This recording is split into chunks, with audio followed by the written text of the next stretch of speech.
Mən Yalçın Füzuli, bu rəvayətimi Ağsu rayonu Rəhimli kəndindən olan şəhidimiz Alxastı Rəvan Cəmil oğluna həsr edirəm.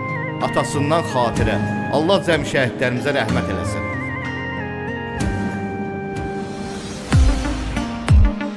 Əvvəl verim salamı, dinləsin məni hamı.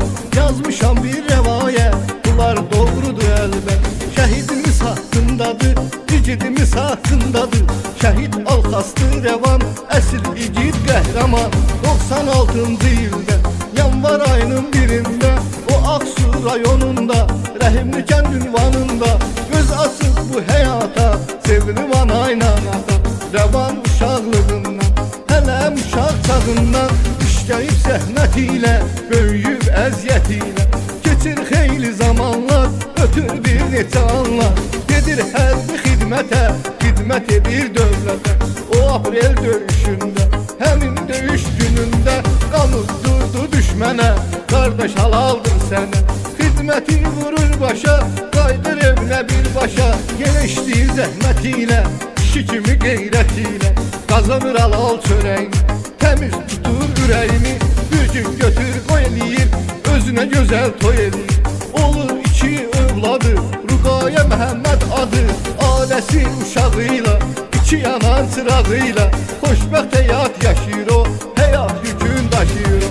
Öz dininin sadiqi, əhli beyt aşiqi, Allaha edir ibadət, hətta edib ziyarət.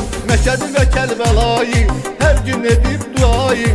Əl açaraq Allaha, sözüm bitməyib daha. 2020-ci ildə, sentyabrın 7-sində verildi müsahibə, başladı müharibə. Çox igidlər könüllü, gedir əskər könüllü. Rəvanda gedir hərbiyə, könüllü müharibəyə.